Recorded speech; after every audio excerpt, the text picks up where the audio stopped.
আসসালামু আলাইকুম। আজকে তৈরি করব পাটিসাপটা পিঠা।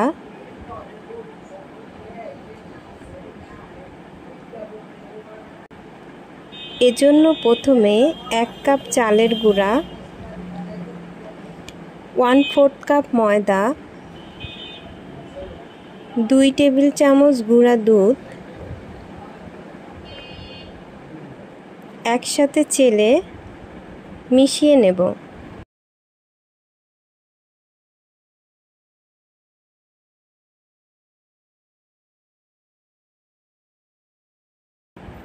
এরপর দিয়ে দিচ্ছি 1 চিমটি লবণ,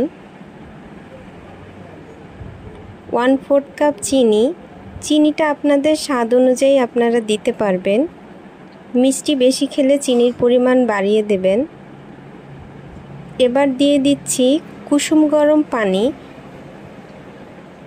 যেহেতু আমি শুকনা গুঁড়ি ব্যবহার করেছি, এখানে অবশ্যই কুসুম গরম পানি দিয়ে ব্যাটারটা তৈরি করবেন। যদি ভেজা গুঁড়ি হয় বা তাজা গুঁড়ি হয় তাহলে আর কুসুম গরম পানি দিতে হবে না, নর্মাল পানি ব্যবহার করলেই হবে। এবারে খুব ভালোভাবে মিশিয়ে নিতে হবে। পানির পরিমাণটা আমি বলছি না, কারণ পানি কারো বেশি কম লাগতে পারে। প্রথমে অল্প পানি দিয়ে এভাবে ঘুরিয়ে ঘুরিয়ে খুব ভালোভাবে মিশিয়ে নেবেন। যেহেতু শুকনা গুঁড়ি দেয়া, সেজন্য অবশ্যই আপনাকে ভালোভাবে মিশাতে হবে।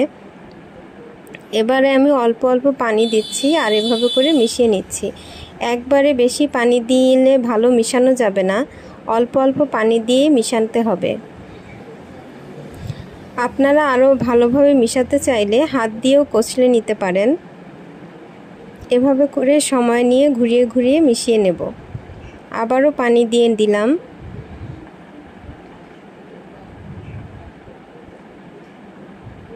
এই ব্যাটারটা অনেক বেশি পাতলা হবে না, আবার অনেক বেশি ঘনও হবে না। বেশি ঘন করলে রুটিটা তৈরি হবে না, আর অনেক বেশি পাতলা করলেও রুটিটা ভালো সেট হবে না। এবারে এভাবে আধা ঘন্টা রেখে দিব। এবারে অন্য একটি পাত্রে পাটিসাপটার ভেতরের পুরটা তৈরি করে নেব। এজন্য একটি পাত্রে প্রথমে দিয়ে দিচ্ছি 1/2 কাপ গুঁড়া দুধ। আমার চুলাটা এখন বন্ধ আছে। তারপর দিয়ে দিচ্ছি 1/4 কাপ চিনি। চিনিটাও আপনাদের স্বাদ অনুযায়ী দিবেন। দিয়ে দিচ্ছি 1 টেবিল চামচ সুজি।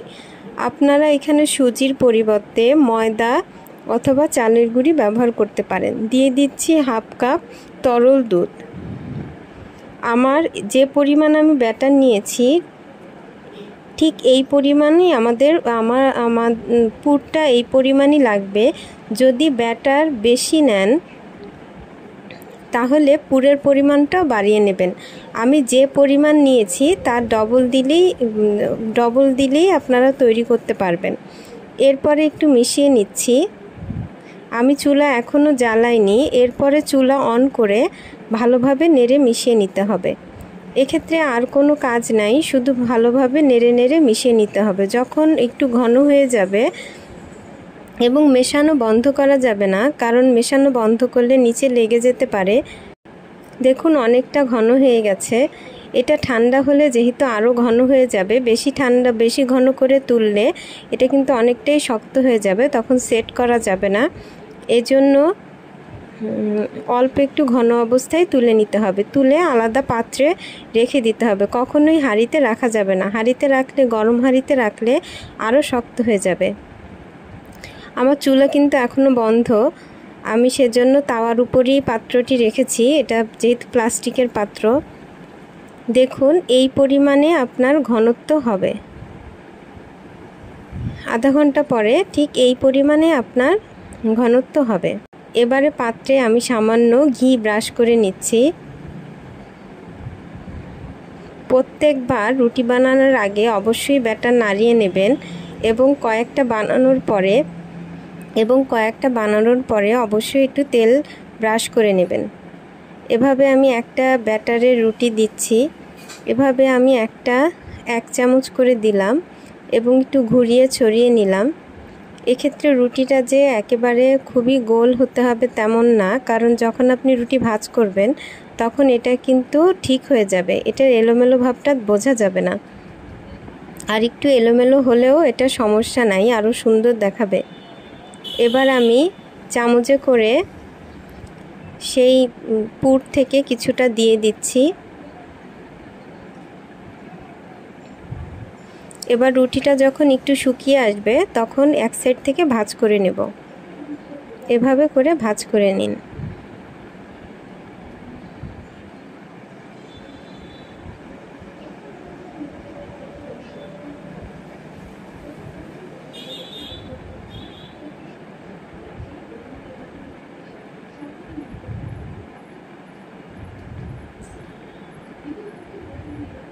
এভাবে একটু চেপে চেপে দিন। এভাবে হয়ে গেলে উঠিয়ে নিন।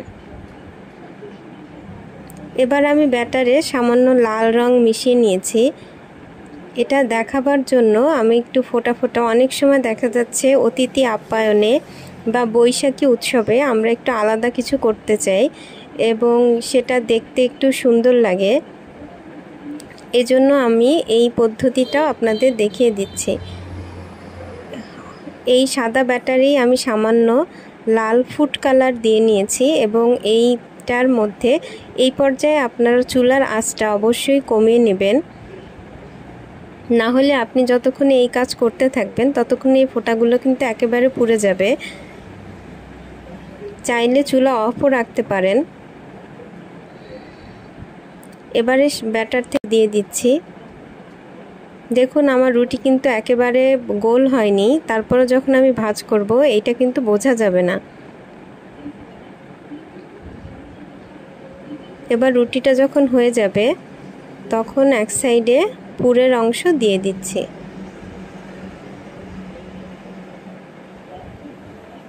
পুরটা এরকমই থাকবে, অনেক বেশি শক্তও না, অনেক বেশি নরম না, এবং এটা যখন তাপ পাবে তখন কিন্তু এটা আরেকটু নরম হয়ে যাবে। এবার এক সাইড থেকে এভাবে করে উঠিয়ে দেখুন কি সুন্দর ফোঁটাগুলো দেখা যাচ্ছে। আমি একইভাবে সবুজ রঙও ব্যবহার করেছি এবং লাল ফোঁটার মাঝে মাঝে সবুজ ফোঁটাও দিয়েছি। একসাথে এতগুলো আমি দেখাইনি, কিন্তু আমি তৈরি করেছি, সেগুলো আপনারা দেখতে পারবেন। এবার হয়ে গেলে উঠিয়ে নিন।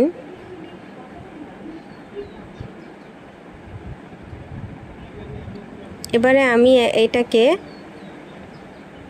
ঠিক এভাবে করে রাউন্ড করে নিচ্ছি এবং আমি আরও একটা তৈরি করেছি যেটা এই লালের মাঝে সবুজ, এই একই পদ্ধতিতে সবুজ দিয়েছি।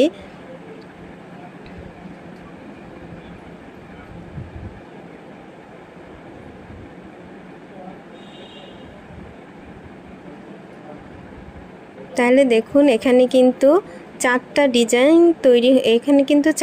ডিজাইন তৈরি হয়েছে। আপনারা চাইলে আরও নিজেদের পছন্দ মতন যে কোনো ডিজাইন এভাবে করে নিতে পারেন, কিন্তু অবশ্যই চুলার তাপটা তখন কম রাখবেন, নাহলে এই ব্যাটারটা পুড়ে যাবে এবং তখন কিন্তু দেখতে সুন্দর লাগবে না। এবার আবার উপর থেকে ব্যাটার দিয়ে দিচ্ছি। ব্যাটার যে সমান হতে হবে তা কিন্তু না,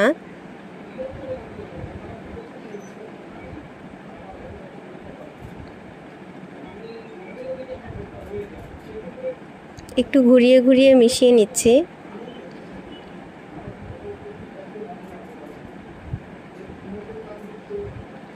এবার যখন রুটিটা হয়ে যাবে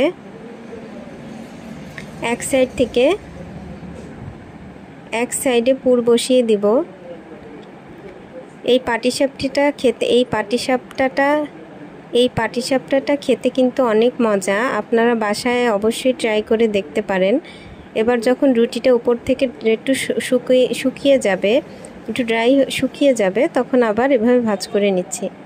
দেখুন কি সুন্দর ডিজাইন তৈরি হয়েছে এবং কি সুন্দর রং কিন্তু নষ্ট হয়নি, একটুকু কিন্তু পুড়ে যায়নি এবং পাটিসাপটাগুলো কিন্তু ভেঙেও যায়নি। পাটিসাপটাগুলো যেমন নরম হয়েছে এবং এর টেস্টও কিন্তু অনেক ভালো। আপনারা অবশ্যই বাসায় ট্রাই করবেন। দেখুন এই যে আমার পাটিসাপটা, এখানে লাল রঙের পেঁচানো আছে, লাল সবুজ রঙের পেঁচানো আছে। এই যে এটা আমি লাল সবুজ পেঁচিয়েছি। ডিজাইন দেওয়ার জন্য একটু ফাটল ধরেছে, কিন্তু এটা যখন আমি সাদা বানিয়েছি তখন কিন্তু কোনোটা এরকমভাবে ফাটল ধরেনি। এটা লাল সবুজ ফোঁটা, এটা শুধু লাল ফোঁটা। আমি একটা ভেঙে দেখাচ্ছি যে এটা কতটা নরম এবং ভেতরের পুরটা কেমন হয়েছে দেখুন।